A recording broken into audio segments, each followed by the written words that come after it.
Un bon week-end à tous les amis internautes Bozo Nandabiso partout dans le monde. Boza branché la chaîne Nabino Top Africa Télévision. Bienvenue dans cette émission Top Analyse. Sikawapi Tolobelaka beaucoup plus mamba politique Yamboka Congo. Lelo émission Lelo Bozo comprendre que tout ça la plateau Nabiso comme d'habitude tout ça la Top Analyse mais l'autre préférait un peu le week-end. Tout ça les émissions Lelo Libanda. Hein? Tout ça quelque part dans la ville province ya Kinshasa. Et c'est l'un des communicateurs, il y a IDPS, l'un des grands mobilisateurs, il y a IDPS, où ils ont dit que Soka Lobby a Batu Babimi. Batu Soubama retourne, mais président Théo Akenda Wapi, président Théo pourquoi Zonga Sima, président Théo pourquoi Zolo Balisu Souti. Mais le lot, pendant tout seul effort, tout Lukaï, tout Zouaï, tout Zalané, le lot dans l'émission d'Abisso, donc on met quelques points où ils ont dominé semaine Mobimba sur le plan politique. Le lot dans le lobby, tout ça, le président Théo, l'un des communicateurs, il y a IDPS. Bonjour président Théo. Bonjour Gérard. Bonne santé. Non, santé ça bien, santé ça. Ça fait un bon temps que sur la top analyste, mais là quand même tout ça, effort pour tous zoyo. Oui, bandeko. D'abord on appelle Simbote na balandinyo sur l'émission top analyste. Oui. Bon mais ça na comme on ngai mingi parce que nazala pe na temps plein. Nakati ya makambo ya parlement debout banini vu circonstance ya temps wana. Alors l'air to yo pouvoir et nega ka mambo ezalaka et senga siko to lité na muke otoyebi. Vraiment. On a kendeki na la ministère ya santé et après gouvernement Yulunkamba. Lelo naza lisusu na ministère ya EPST. Donc c'est comme ça que temps ezala ko pesa maté. Mais ba to pe ba reprocher nga moi mingi. Oui. Et on mo na lobaki non. Nazonga kaka na côté là qui na côté na émission oyo yango na zongeli lisusu ka na émission oyo donc on a promis que to sala effort to banda ata moi chaque semaine ko meka ko discuter to ko lobela ko pesa analyse na ba point d'actualité. Alors président Théo auto lobali kambo ya temps musala na ministère ya santé après na ministère ya EPST tout wana ils ont fait partie na 70% oyo mwana mboka Augustin Kabuya bande ko beta to la bande ko beta CT na IDPS 70% ya parti o bande ko mususu ti lelo bandi makango ti balobaka 70% mwana mboka Augustin Kabuya pesa kaka batu église na bango na famille na mais to ngozo ba bande ko mi ba okamwa yo. Voilà, merci beaucoup. Oyebi komo na Théodore Mekenge comme le secrétaire général il y a eu IDPS Augustin Kabuya Chilumba. Vous voyez déjà que déjà par les noms nous a bande côté.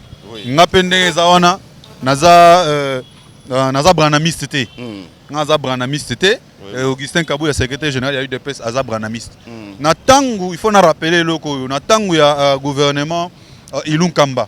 Tangu mwana mboka était ni longondo ala ministre ya santé. Vraiment je suis parmi batu oyo Augustin Kabuya atindaka na cabinet ya ministre ya santé eteni nazala inga mokote na ko banda ko tanga batu et puis na batu nyonso wana tuzalaki mutu mokote azalaki membre ya famille ya Augustin Kabuya to mundimi ya Branham. Donc tuzalaki belé moi je peux dire et pas docteur eteni banda dirkaba ti na ba huissier ezalaki akune ezalaki le parlement debout donc biso ba combattant Vraiment yé na rolo ba que bisika ali na OPCP bon week-end bambote belé. Donc c'est l'un de ministres il avait respecté, non seulement respecté, à Kendek même au-delà de 70%. Parce que, je pense, mon protocole. Le reste, IDPS na IDPS. Augustin Kabuya Tindaki, moi je pense que baluke loko mususu ya critiquer au moni pe on a 30% batikela qui appelle sur la partie. Mais je confirme, je mets quiconque en défi. IDPS na IDPS. Je pense que Bino Moussala est journaliste, tout ça. Oui. Mais je pense que vérité, on a la vérité, ça histoire échangera. Et on a gardé que les combattants, il y a eu de pèse. Il y a eu de pèse. Il y a eu de pèse. Il y a eu de pèse. Il y a eu de pèse. En dehors, il y a 70% qui sont net. Il y a secrétaire national dans la Ligue des jeunes. Alors, il y a une liste, il y a parti. Mais Longondo Akiti a vraiment. Je pense que Voilà, 70% au Balobaka. Kabou, Yassali, nous connaissons Toyebi. Vraiment. Comme nous sommes au pouvoir, nous n'avons pas le temps d'aller discuter. Non, non, nous sommes en train de pour sa solution. Alors, président Théoto Lobela, nous avons le Likambuya, combattre Bazu Misala, mais tout le monde appelle Ndekomoko. Ndekomo parti, à la fédérale, la Ligue des jeunes. Azo le karatevo bozala ki na ministère na peut sorti do azan ministère mais bozaki na ministère les là azo le kana TV azo ko critiquer ministre Tony Mwabatro par rapport à la gestion ya mwana mboka Tony Mboba na ministère. Qu'est-ce qui se passe réellement dans ndeko na pona mona bozala ki na epit? Oui, merci beaucoup ndeko nangai. C'est une question aussi sensible. L'air mo na émission musuna linga e ya raté. Parce que ministre Tony Mwaba aza yabiso. Oui. Patine Tumba, Massa Nanga, président parlement debout Pompo. Oui. Yepé Azan de Konangai. Je pense que je vois du mal. Nakabouana, soit na ministre, soit na parti, parce qu'il y a eu quelque chose. Mais vérité, par rapport à Makambo Yazoloba. La vérité. Par rapport à Mampati Yazoloba, moi j'avais trouvé que les cadres moko à propriété, il y a Robert Masolo. Ce qui est vrai, c'est un homme, c'est aussi un responsable. Il peut trouver de l'insatisfaction. Voilà, c'est son droit de parler. Moi, je ne peux pas lui fermer la bouche. Et surtout que c'est ça. Biso des pèses, parti à Kinois, parti donc et Salima na Gishasa. Ba parti belé ou tabamboka. Mais puis des pèses ça parti, ba créer un akin. Biso lo bagana biso. Donc je ne peux pas aller fermer la bouche des partis. Et là on a même président Kabunda lo bagango. Ceux qui muta ofinga Kabunda roleka ba lobby. Nous sommes dans un parti de la démocratie. Il y a la liberté d'expression. Je pense Ndeko Parti à Moni Makambu o Yazoloba. Il serait mieux yo en tant que journaliste. O Ndeko Luka Parti Tibisika Ali. Aucune question wana. Mais ce que moi je peux dire na ba ministre na biso. Wana pena na lobarango je ne mâche pas les mots. Vas-y. Vous savez que pouvoir autoza nango lelo et ça pouvoir yo kutu tozala o mela be bagage la primogène na makambo. Très bien. Et à pouvoir moko bat bazio on sacrifice. L'air baché au ministre ba paye 30% na yo. Ba paye 70% parti.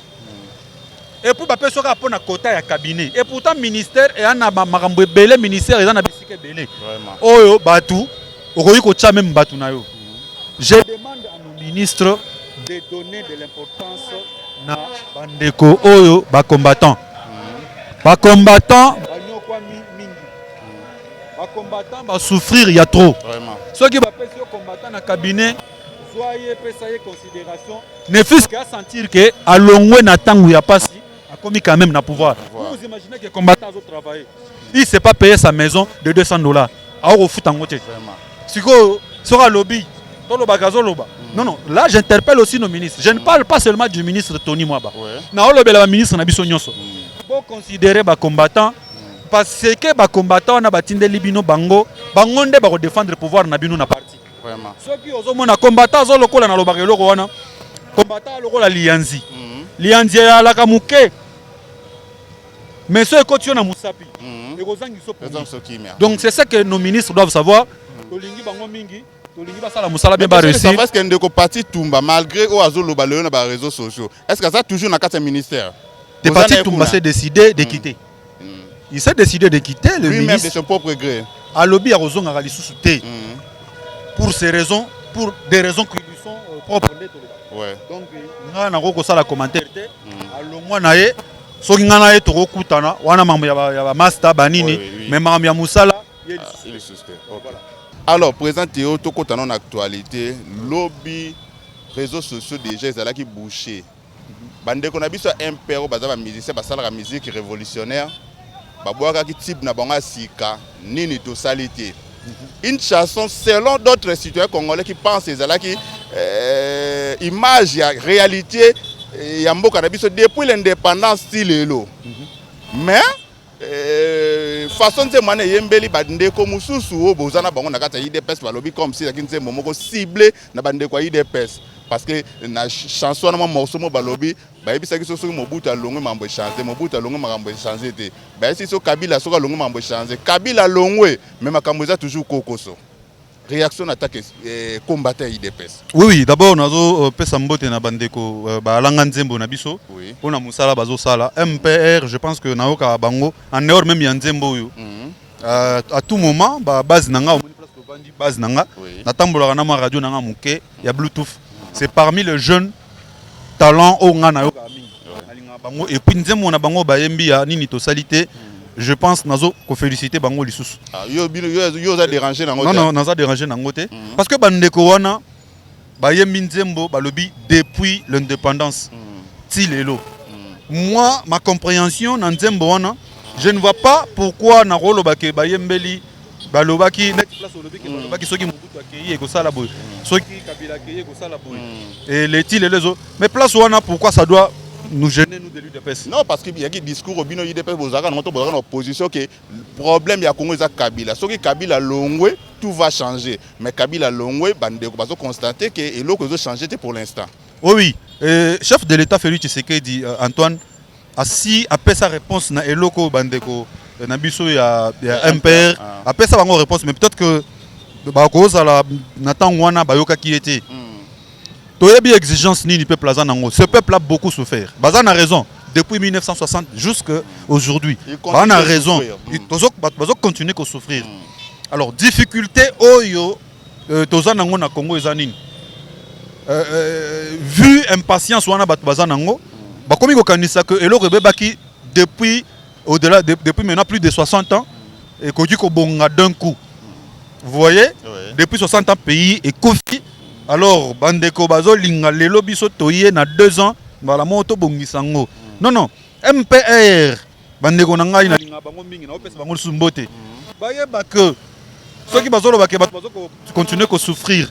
Non, moi j'ai dit ici, je peux répondre na quelques mituna na bango que le fait seulement il y a que bayembi nzembo wana lelo baza bakozala na ba boîte de nuit bakozala na ba bar ba omela masanga, ils ne sont pas inquiets frère serait-ce que pour une seule chanson aujourd'hui le bal net na pouvoir oyer mo kaboy kozonga mais beaucoup tu as fait des années na poto akima mais bande ko wana bayembi je vous rassure que bazana bango libre azo combattre azo continuer les style lelo pour un changement exacté président Félix égale toujours Kabila selon mais c'est ce que j'ai dit si président Félix égale Kabila bande ko ya MPR bayembi je vous dis que nous de l'UDPS nous soutenons cette chanson. Vraiment. Alors nous soutenons cette chanson. Mais pourquoi vous soutenez inquiété? Pourquoi vous soutenez pas Maman Chalamouana? Parce que Maman Chalamouana peut on bima tangane pe combat mototé mbala mo yaki aner ba bendi mama mbala mo ba suspendre nzembo. Je vais vous dire que je ne suis pas vraiment fanatique de la musique ya Chalamouana, mais je peux te répondre que dans la chanson de Chalamouana, il y avait des individualités. Mais bandeko oyo je pense qu'il n'y a pas des individualités. Il faut se focaliser place. Il y a que balobaki. Oui. Si nous pouvons prendre l'exemple de l'UDPS, Tolobaki soyi Kabila Kei, soki Mobutu Kei. Mais effectivement aujourd'hui, dans ces pays, il y a un changement. Tout ce que nous avons promis, Tozana Kati a réalisé yango. Je ne vois pas pourquoi ça peut nous inquiéter. Les amis ont raison. Merci d'ailleurs d'interpeller les pouvoirs en place pour désidérater à peuple ce qu'ils en ont nous rencontré. Aujourd'hui, nous avons quand même un président. Vous avez vu, vous avez vu accidenté, Tiki, salon VIP, assister Bango. Nous avons dans ces pays, même si les oiseaux des mauvais augures, pour critiquer les autres sont mon énergie, le gouvernement a mettre en place. Pour répondre à besoin de désidérater à peuple congolais. Nous pouvons parler, il y a mobilisation au niveau du trésor public. Ne fût-ce que de 2019, 2021, nous avons les réserves stratégiques. 1,5 milliard. Mais aujourd'hui, c'est plus de 4 milliards. Et je vous rappelle encore du ministre Yabidje. Il y a au moins 315 000 cas. Il y a des doublons, donc il 2 fois, 3 fois. Au niveau de fonction publique. Au niveau de fonction publique, ils ont mobilisé plus de 4 milliards de francs congolais. Donc je pense que ceux qui ont une totalité, voilà ma c'est ça la réponse que je peux donner. Parce que ceux qui ont commis les lots, en termes de bilan, mais nous savons, nous connaissons dans ces pays, ni une totalité, mais dans le temps, ceux qui ont la santé, na alignement ba médecin lelo bazole la mwana mboka docteur Eteni Longondo parce que na alignement zalaki so yikaka aussi ici lelo ozana ndeko na na niveau ya politique akeya sa démarche ba aligner okomi ko zambongo muto asisi na 2019 akomi ko zambongo mais muto asisi na 2010 a zambongo te mais leur pouvoir oyo Tshisekedi yé balobi net ata au parti politique est une liste jamais. Bon, aligner Batunion selon l'ordre d'arrivée. Allez-y demander aux médecins. Ni totalité. Moi, je pense que JR, au pouvoir, on n'a pas le temps de se plaindre. Au pouvoir, on écoute les deux camps. Nous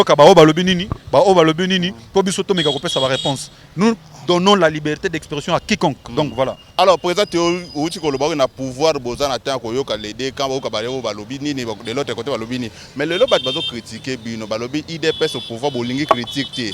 Ceux qui m'ont tapé 6 points de vue contre Nabino, il faut qualifier Bango. N'a pas exemple de Loucha. Qu'est-ce qui se passe les lobbies non bandeko na Loucha? Au bolita même ensemble, mais les lots Bino moko balukeli bandeko Loucha, c'est comme guerre entre Bino na bandeko na Loucha. Qu'est-ce qui se passe réellement? Non, j'ai bandeko ya Loucha d'ailleurs n'a pas si bon bote place ba Ali. Donc voilà, petit nangai El Samuel, c'est un petit avec moi, c'est bon, ba photo est Ali. Mais koloba que Tolitaki na bango ensemble, je pense que ça serait aussi cracher un tout petit peu sur la lutte de l'UDPS. Ils sont venus rejoindre, d'ailleurs, à quelques jours du pouvoir, du changement ou bien de l'alternance l'UDPS. Ils sont venus après et compter avec moi 37 ans et compter aussi la création de la Lucha. Je pense qu'ils sont venus vraiment en retard. Moi, je suis en train de te dire que ceux qui les Lucha. Merci, je disais que Bandeko Lucha, ils sont venus nous rejoindre, mais nous nions pas leur lutte. Parce que c'est ça qui lutte.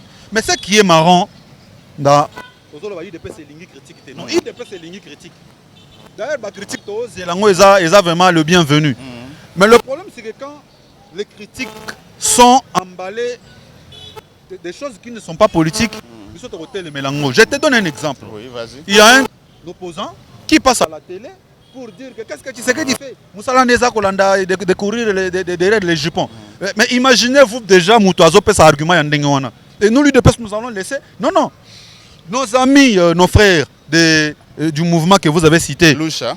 Ces amis ont donné des allégations, selon eux des révélations, où ils ont faire passer mon amboka Augustin Kabouya de quelqu'un qui a un compte de 16 millions de dollars à Otoko a 16 millions wapi. Voilà, 16 millions wapi. Le parti au pouvoir, et au nom du secrétaire général Augustin Kabouya, quand Nini Mbongo a logé, si les lots, nous comprenons un tout petit peu de la haine, de la frustration et de nos amis. Mais ici, je lance un message à nos amis de la lutte. Le chef de l'État est président de la République pour Nabatu Nyonso. Fati Aza président, il y a eu de PST.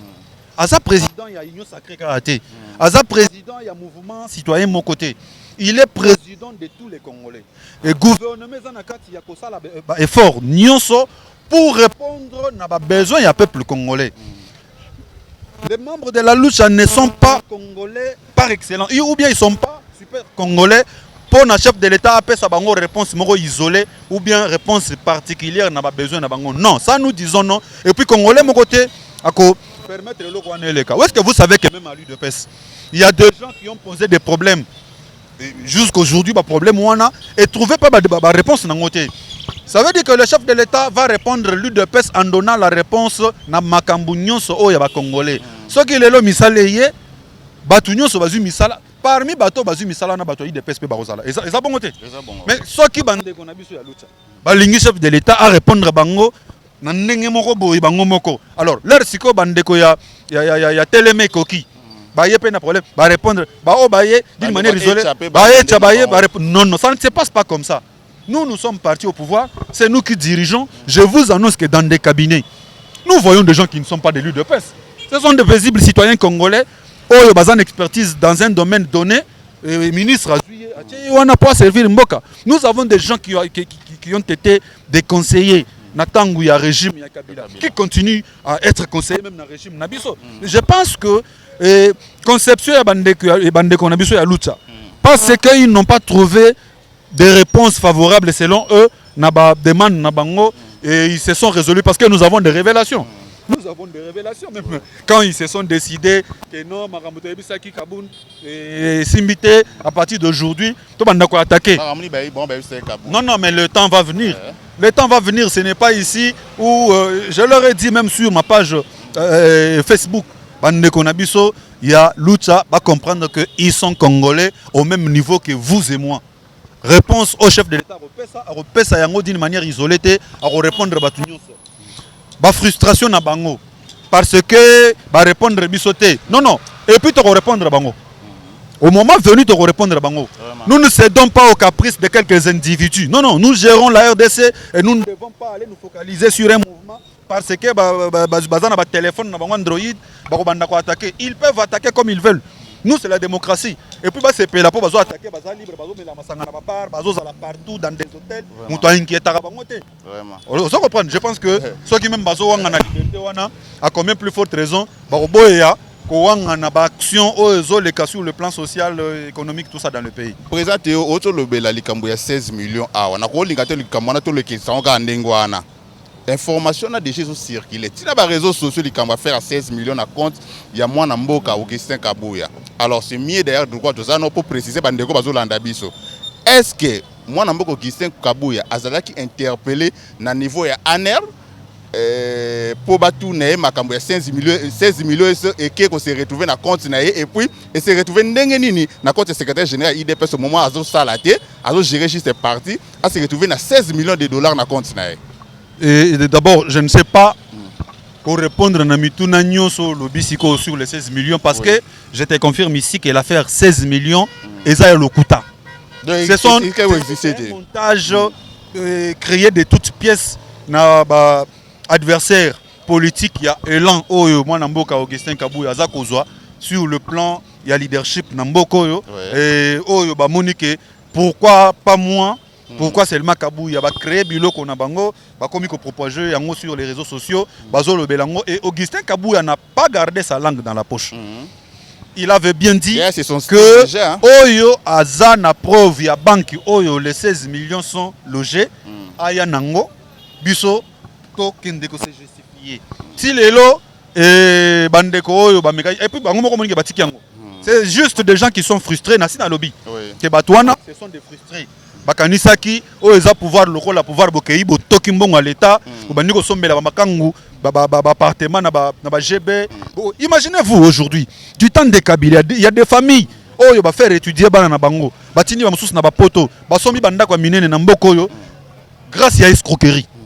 Alors imaginez-vous une famille pareille oyo fatia koti na pouvoir escroquerie oyo bandeko na bango bandai ko sala po bango ba vivre escroquerie wana esili parce que na moment oyo bazalaka protéger na ba généraux na ba colonels na ba majors na moment oyo tous les colonels tous les généraux tous les majors ont dit moyen de protéger les sous ba criminels o to benga na kishasa ba men moyen de protéger bango ezate so batwana musala ko pe kufi ba famille na bango wana vous pensez que muto abomela bango kop bako soutenir c'est ce que j'ai toujours dit par rapport à la gratuité de l'enseignement.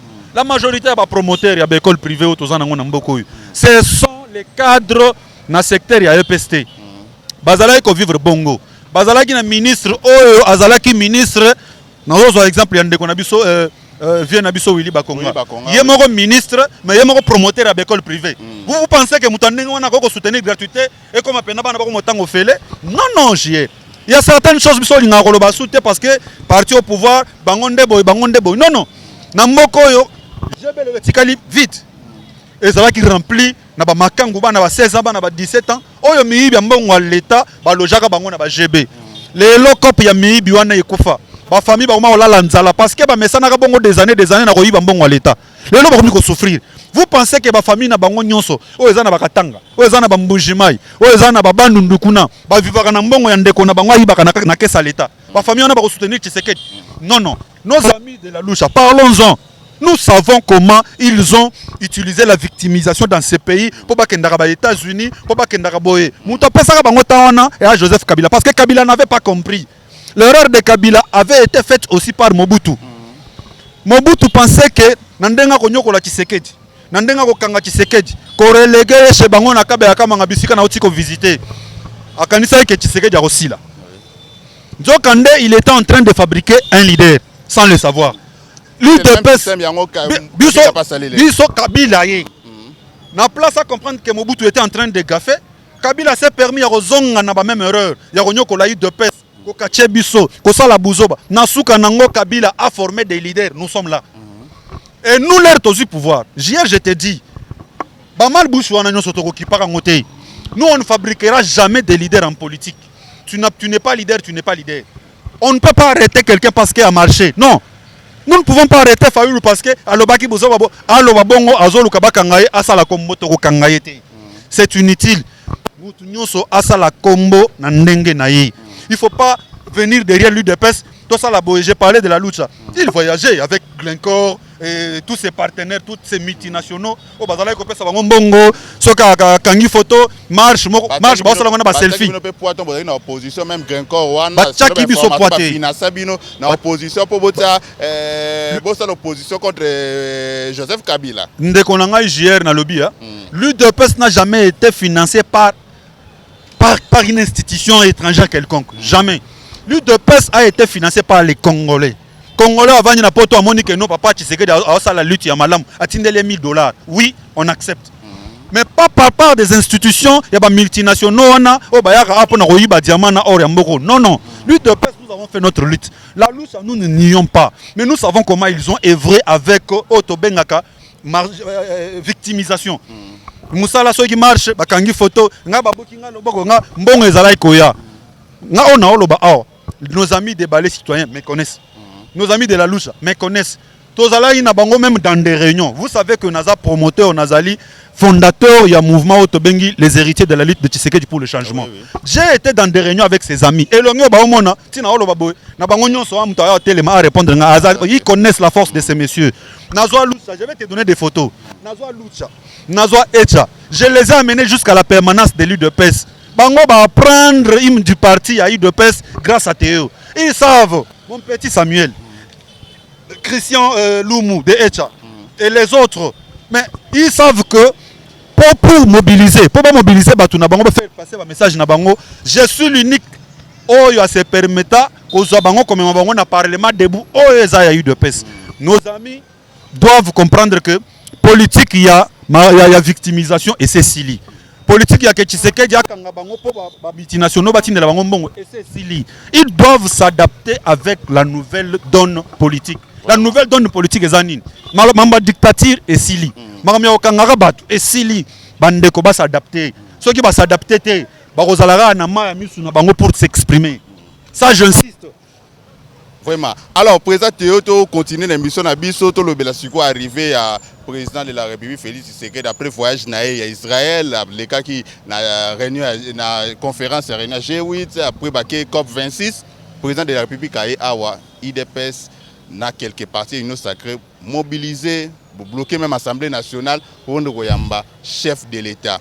Mais il y a d'autres personnes qui vous critiquent. Balobi IDPS qui championne en mobilisation. On se rappelait bien. IDPS n'a pouvoir. Il y a un député qui a proposé autre qualifié comme contre chef de l'État. Président ou mobilisé Batou. On se rappelait bien na parlé du peuple. Pression. Si député qui ont retiré les propos na Ewana. Mais les gens qui accuser IDPS un grand parti, IDPS, vous avez mobilisé le chef de l'État à un aéroport, mais va sentir que masse n'est pas raté. Qu'est-ce qui se passe? Mon frère J.R. Ces gens, bazana rôle na bango logique. Vous perdre le contrôle à terre. Attendez, je vais te répondre, je suis là. Voilà, je sais que Mambo Loba et Zamam Naote, bande de robots tenir rigueur. Papa, hey! Tu vas pas s'angler là, ok? Maman, eza nini bozo welela mobali boy? Omeko azesco, ba meli bisombo na biso ya devile te mbongo lokuta. Moyibi. Ozo pesa ba visa na ba pays nyonso. Na Europe, na Asie, na Amérique, na France, donc pays nyonso muta koluka kende awa eza vraiment facile. Na ngonga mukie, muta zu visa na ye a voyager. Toza pe na bonus ya bourse d'études, toza pe na promotion ya Kiba, juste na 1 mois ya pamba, ozu visa Kiba. Ok. Lelaki. La solution na service visa. Et puis il y a mon frère qui dit qu'il y a service visa partout dans le monde. Donc petit bango gauche droite. Wow, gauche droite. Sali Moutounda. Pour plus d'infos, contactez-nous dans Mboka et Canada 780 710 09 83. Numéro on appelle koleka na WhatsApp. Na Kinshasa, tozali bongo na avenue Massimanimba numéro 1 na 5 minutes à rond-point Victoire sur l'avenue Kassavubu. Numéro ezali 00 243 89 36 55 550. Service visa Mokili Mobimba. Korelende makambo yo kaka na bato to benga ba écrit. Je vais seulement dire ici que nazo kozolo bakeno et Fachi Ayaki bato bakende ko yamba bato bomoni mobilisation pensate. Non. Bande ko wana biso wana bazana na logique na bango ya ba opposant. L'opposition actuelle manque la matière. Alors, comme ils n'ont pas de matière, ils sont en train de fournir des efforts pour trouver toujours quelque chose afin de critiquer. Vraiment. Vous avez parlé de moi. Député Oyonga na mobilisé Richassa Mobimba pona asenga pardon comme on est député Nawej. Voilà Nawej. Député Nawej à l'Obaka que le président de la République est inconscient.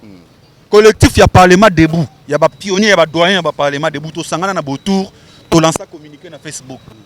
Les jours J na moni ke bana mai bazate bon ngamo na mikende.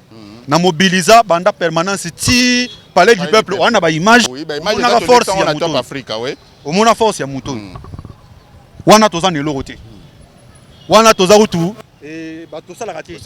Mais aujourd'hui mon frère, président Théo est capable de recevoir 3 esprits de vie, 4 esprits de vie ko louer fanfare ko tondi sa base. Tala base nanga ngo. Ah to panja base nanga. Maro chose langa base wana ko tana nyoso. On a zo lelo 3 esprits de vie. Nazui na bakisi na mutuka nanga yo wana. Et na tcheba tout plainte na fanfare to kayiko ya chef de l'état. Lelo nde ko za langa passe. Non. La mobilisation, les images sont là. Moutounyo so alobi na yo que non, mobilisation ezala makasité. Abimisa image au mobilisation ezala. Na hauteur il y a IDPS. Na hauteur il y a IDPS, ça veut dire quoi? Nous avons l'UDPS n'a plus rien à prouver. Aujourd'hui, on ne peut pas aller au fond pour discuter sur la mobilisation. Un tweet il y a Pamba. Il y a moins de 24 heures, il y a président il y a UDPS Jean-Marc Kabunda Kabound que nous saluons en passant. Honorable Jean-Marc Kabunda Kabound. Dans moins de 24 heures, tweet il y a Pamba. Et quand il chasse Mobimba. Nous voyons les marches des soi-disant opposants. Oh, bah, ça là, 1 mois, 2 mois, nous avons mobilisé pour la marche. Tous au moins, nous avons profité de l'embouteillage de la marche. Mais oh, tweet il y a Pamba. Et quand il chasse Mobimba. Et vous allez dire que non, il n'y avait pas de mobilisation. Moi, je comprends nos amis là. Ils sont dans leur rôle logique. Il y a opposition. Mais malheureusement, une opposition qui manque de matière. Mobilisation pour Nangaï, image. Mais aussi, il faut comprendre que on a accueilli Tshisekedi Namboko comme opposant. On a mobilisé comme opposition. Mais, jour où nous avons mobilisé pour accueillir un chef de l'État, mais aussi un président de l'Union africaine. Le chef de l'État arrive à l'aéroport à 16h moins. Oui. Vous voulez que Totika chef de l'État, en opposition, pour comme on a cité, il y a Oyana Ernin. Et ces gens-là, nous, on ne peut pas tomber dans leur piège. Tomber dans le piège,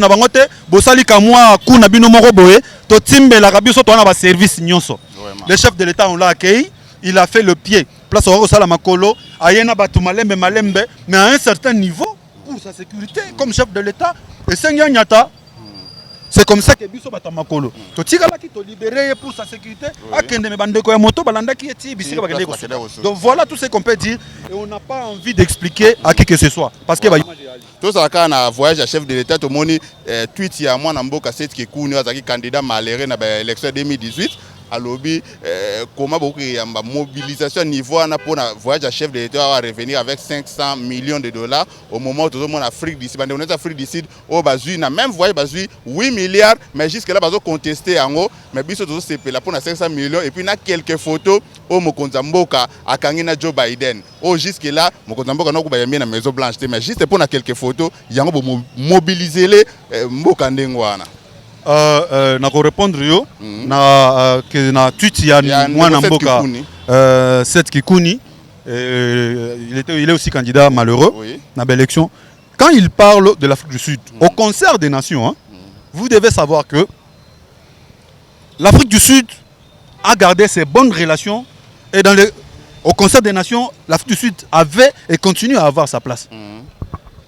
RDC, depuis discours il y a Maréchal Mobutu, dans le sommet des Nations Unies. Il y a qu'entre un ami et un frère, le choix est clair. Ces relations ont été rompues. Bon, vous ne voulez pas que tout réplique dans votre modèle. Vous jalousie.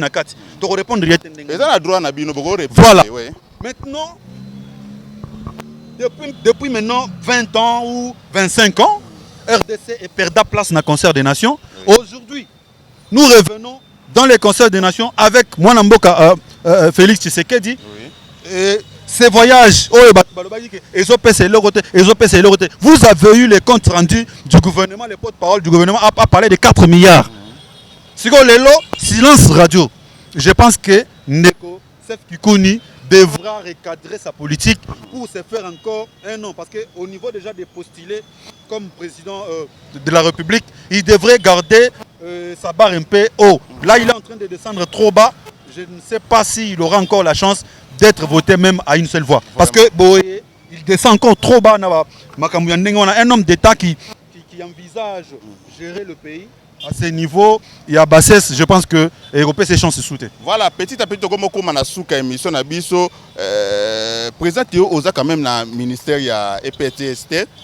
L'élo, il y a problème, il y a grève. Malgré les négociations qui continuent entre gouvernement et les syndicats et les enseignants, mais il y a des syndicats et les enseignants, les syndicats qui ont suspendre la grève en attendant de trouver une solution. Mais jusque-là, il y a d'autres écoles, surtout dans le côté de l'école catholique,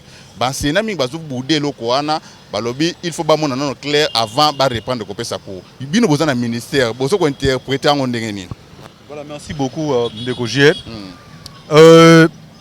Enseignants, en général, ils réclamer quelque chose dans l'État congolais, ils sont dans leurs droits.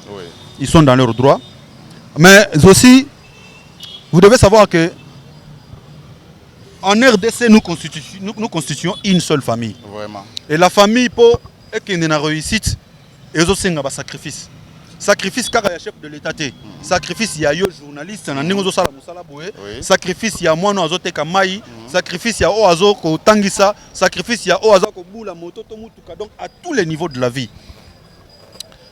On a voulu la gratuité de l'enseignement.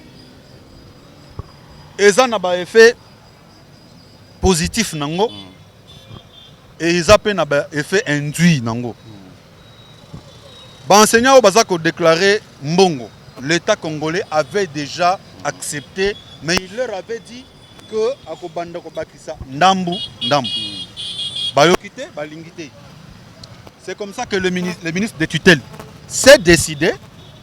Il a relancé les sous la négociation. Jusqu'à tel point que nous va trouver compromis, je pense d'ici quelques jours, et réunion na bango, la négociation aussi là, la résolution au bakoye là, biso, et va permettre biso de commenter. Mais nous espérons que ce sont des Congolais, et bako mekakocha mai na 20 pour un intérêt, parce que gratuité de l'enseignement, eza kopesa eza ko garantir avenir ya bana na biso na ba enseignant oyo baza ko tenir cré pour na kotangisa bana na biso tozo continuer ko lancer message baye ba ke bango pe baza ba parents l'air bana bazo tanga te bana na bango pe bazo tanga te et nous en tant que l'état toza ko sala effort après ba négociation to remettre bango na ba droit na bango mais il faut aussi savoir que nous sommes politiques. Quand il y a une négociation, ça veut dire que négociation est synonyme de concession. Nga lobby GRT na micro na nga oyo yo repesa nga 1000 francs. Yo lobby te 1000 francs te 2000. Oui. Alors 2000 1000 francs 2000 1000 francs. Bon yaka to solo là. Bon ngai bon na ko bakisa. Yo ndimo perdre la tasse. C'est comme ça. Yo suki na okiti na 1500, nga pe na zuna ba 500 pour na toyo kana. Je pense que la négociation tozo senga moi sens il y a patriotisme na bandeko baza mupanzi wana pour na ba concession, l'état a ça la concession. La concession à un certain niveau pour nous. Alors, peut-être une toute dernière question pour te clôturer. Affaire docteur Eteni. Au travail quand même dans le cabinet docteur Eteni. Tout le monde a qui rapport, il y a IGF au Bakizaki, moi n'importe docteur Eteni. Docteur Eteni a interpellé dans le niveau de la justice. Après justice, condamnation provisoire, arrestation provisoire, moi n'importe Eteni. Après quelques semaines, moi n'importe Eteni libéré. Le bandeko mingi bazo lobake. Rapport il y a IGF départ bandaki ba rapport jamais rapport IGF est raté. Comment docteur Eteni à peine bakangié, moi quelques semaines batilier. Juste pour IDP c'est la partie présidentielle, parti au pouvoir. C'est ça l'erreur c'est ça l'erreur. Les gens trouveront toujours quelque chose pour critiquer. Vraiment. Nous sommes dans un pays, nous sommes habitués. Vraiment. Nous sommes déjà habitués et mais nous sommes appelés bandeko moins mingi na changement de mentalité. Oui. C'est pourquoi nous avons félicité bandeko nangai oh ya ba langa nzembo ya MPR pour na kolobani ni to salité. Mais place nazo namoni bien te na nzembo, c'est comme si bazoko estimait avoir fait tout et que marambo changer. Non. Awa na Congo biso peuple toza na marambo belé o sengi to sala mais to ko sala te. To tika ko kende ko beta matolo na ba politicien mi bi wana to sala ngona uta. Et c'est belé na ko lo bango awa maintenant répondre à la question na yo. Premier jour, j'ai appris j'étais à Inongo. J'ai appris non, je n'étais pas à Inongo, j'étais ici à Kinshasa. C'est le jour de sa mise en liberté provisoire au Inongo. Naoka qui comme Moutounio Soke, Bakangi docteur Eteni. Vous savez, j'ai assumé une fonction sensible à ses côtés. Oui. J'étais intendant dans le ministère Wana. L'air Bakangi, Excellence Eteni. Moi, je savais qu'il serait libéré. Je savais qu'il serait libéré parce que je sais comment l'homme a travaillé. Mais parce que la justice, nous l'avons voulu indépendante. Quelle justice mais je vais te dire que le premier jour au Manambo qui était Longonda Samba, moi j'étais parti. Oui. Si la chambre, au place, j'avais juste aimé le Komoko, l'herbe avocat ne basambele lieti na souka nango ba pesie maloba. Aïbisi juge boy. Moi je ne suis pas juriste. Je suis plutôt médecin. Mais je peux poser une question. Est-ce que ceux qui jugent ayoki ke Congolais moko abomi muninga mususu Congolais juge akokende mbala moko azu Congolais wana mbala moko condamné? Je pense non. Nayoki ba accusation nyonso ya ministère public awa. Mais ce que je sais est que biloko nyonso bazo reprocher nga wana eza justifié ba preuve ezali. Ba preuve ezalaki. Ezalaki. Il s'est fait que Fandicien na parquet ti babenga conseiller financier il y a déjà ça là quand ministère des finances l'état yaka aleka na cabinet à santé pour na récolter ba pièces justificatives ko kende ti kuna na parquet erekendaki ndambu ya ba pièces nde ezalaki. C'est comme ça que magistrat alobaki que ezate bozonga na yango po bakisa ba pièces nyonso boya nango l'air ba memi ba avocat ba memi ba pièces nyonso ba étudier dossier. Monique, ma pièce est valable. La justice, c'est quoi? Justice, c'est raté, soit il va condamner. Non. Justice, c'est Zalipé, Bokangi Moutou, pour établir fait, pour Monique, Azali innocent, bâti qui est pète.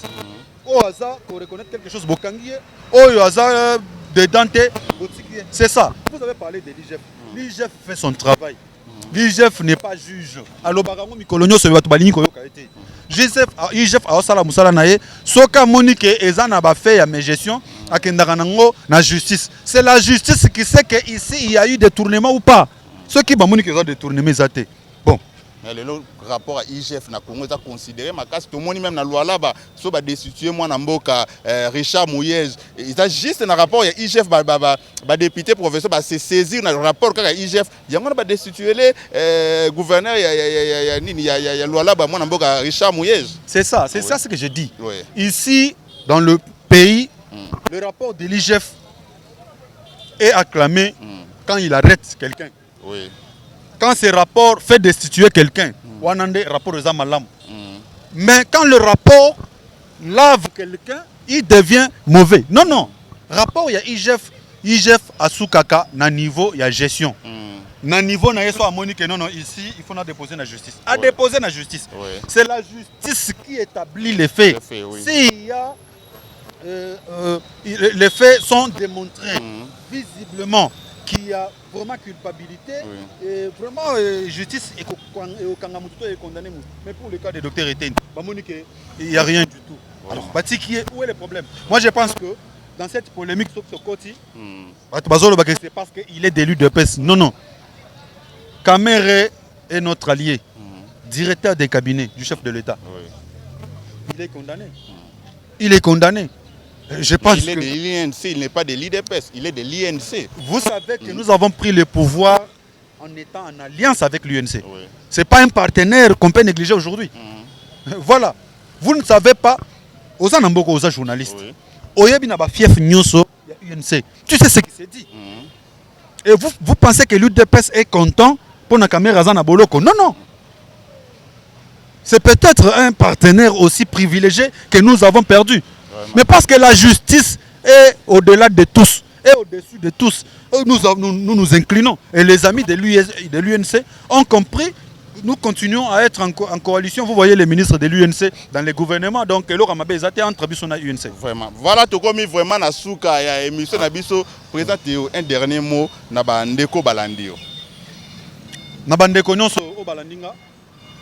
D'abord na osenga na bino bo partager. Vous partagez, message les cas. Nous on ne peut plus passer les lots na babitando ike na bino potolo baramakambu kaka ndenge zala liboso. Non non. Aujourd'hui étant dans les institutions, c'est que je dois vous apporter de la lumière. Bisika nyon soboali, je me rappelle na ba partenaire na ngai. Ya tangu ya kala na tangu ya passe.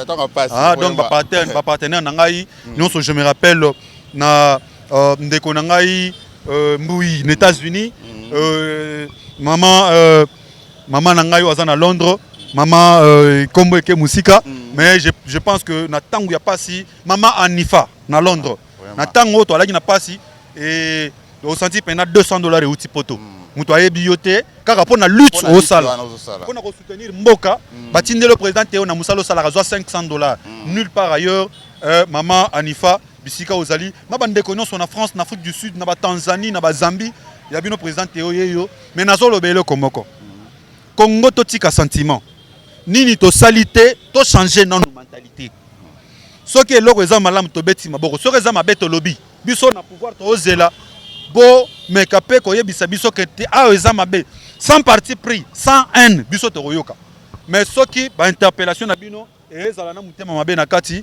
Biso tokote le mela yango olo ba makambu biso tozawana pour na koyoka bino nazoko remercier lisusu ndeko moko andeo ya bandeko nanga ya MPR o ba eminze mona bango nazako remercier ndeko azape activiste ndeko Bob Elvis o ayembi mzembo moko ezape ko cartonner sikoyo et o apesi na azotuna na ya chichi bando kendeki. Vraiment félicitations, coup de chapeau nandeko wana. Parce que interpellé Makassi. On sentit qu'il y a Yembi sans parti pris contrairement aux autres. Donc il n'a pas de parti pris. A frappé sur l'UDPS, a frappé sur tout le monde, même sur le pouvoir. Il a frappé, il a Alakisi Makamnenge Ali, et puis à notre niveau Makamwana, Ezakope Sabiso, Nengenini Yakomeka Korekadre Babilo Moussous. Nous ne voulons pas Marambuya, osa manipuler quelque part, au lieu 100 francs, au lieu Nayembe la Bango, ni ni totalité. Nde Makamwana Fobotika. makambo wana kokende kosala jalelo ya mutu ata osala mabe bobetelake maboko nde makambo congolais il faut atika abotuna nini tosali te makambo wana nde botika. Merci beaucoup. Merci beaucoup d'abandeko balandi biso soki ba image komeli bino c'est grâce à Mardoché Mouteba qui derrière la caméra. Merci na ba partenaire union surtout ya Top Africa Télévision, Alain Walunga le directeur, Katia Mabeka, Jerry Chamala na Milouz, merci à toi aussi. Merci na Roger le combattant pour na soutien na yo. Merci de abonner union sur Top Africa Télévision. Opposé notaire ko s'abonner, c'est le moment au koki ko s'abonner na Top Africa Télévision et puis bandeko bolande miso bo partager mission et comme la bandeko union surtout balanda actualité ou bien analyse au sali pour na mukolo ya lelo. Merci beaucoup ngana bino tokutani à la prochaine, bye. Il y a la joie. Au moins oncle était. Oncle bonjour. Bonjour. Ok, na route l'ambassade des États-Unis va vous un visa. Quoi? Visa zati. Pona. Oncle, ba dossier na ngeza moniato. Donc, si na koti sa mikanda, na pesa passeport, dossier moko eza normal kuna ezate. Na agence. Ba agence apata punya. Ebela mbongo na dépasser ka bibi. Bino ti lelo ba kosaka bino kaka na bato baleka na ba TV na ba radio. Likolo ba agence ya lokuta ba miyibi. Ah bon? Ah oui. Oncle, c'est que yo ebi agence assure. Agence na Congo na Kinshasa oyo eza moko. Service visa. Let's go. Tozo sunga bato nyonso o baza na posa ya visa ya Canada, Kiba, Turquie, États-Unis, Schengen na o nyonso na tangi te bopusa na po ba offre eza ebele. Toza awa na bourse d'études, soza na posa mo no a voyager ke kotanga libanda mboka yaka awa tokusepesa. Awa biso na service visa na ngonga mokie ozu visa na yo o voyager. Ya biso erataka te. Tozo continuer kobeta bango gauche droite. Tangi. Gauche, droite. Tangi. Tangi. Tangi vraiment. Buntu da. Wow. Sosa. Plus d'infos, contactez-nous na Mboka ya Canada 780 710 09 83. Numéro wana peza koleka na WhatsApp. Na Kinshasa, tozali bongo na avenue Massima Nimba numéro 1 na 5 minutes ya rond-point Victoire sur l'avenue Kasavubu. Numéro ezali 00243 89 36 55 550. Service Visa Mokili Mo. Kinshasa peba na monde entier.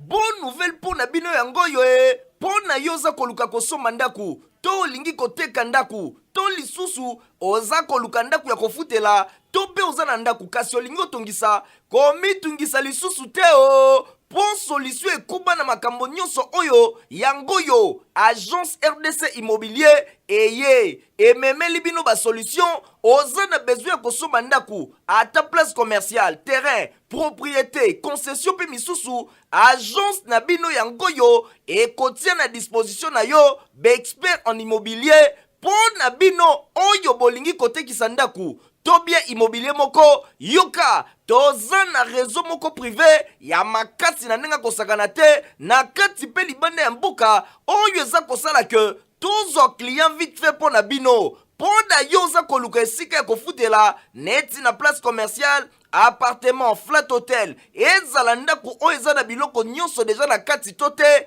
pona bino boza na libanda ya mboka olingi osala réservation pona séjour ya courte durée ba marché eza ebele na choix na bino pe na talo moke esili te o toza pe na baarchitecte oyo bayebi bulo pona bino boza na projet ya kotongisa ndaku bakosalela bino nyonso na gu na bino moko ezala design personnalisé unique babetaka yango dada zwa agence RDC immobilier kuna na mboka Canada à travers numéro oyo eza affiché na écran 780 710 09 83 na Kinshasa toza na avenue Massima Nimba numéro 1 commune ya Kasavubu mosika te na rond-point Victoire to obengi na numéro plus 243 82 977 82 to oke na site www.rdcimmobilier.info. Ah, RDC Immo Monsungi Ekolo Yonde. RDC Immobilier vous réserve le meilleur.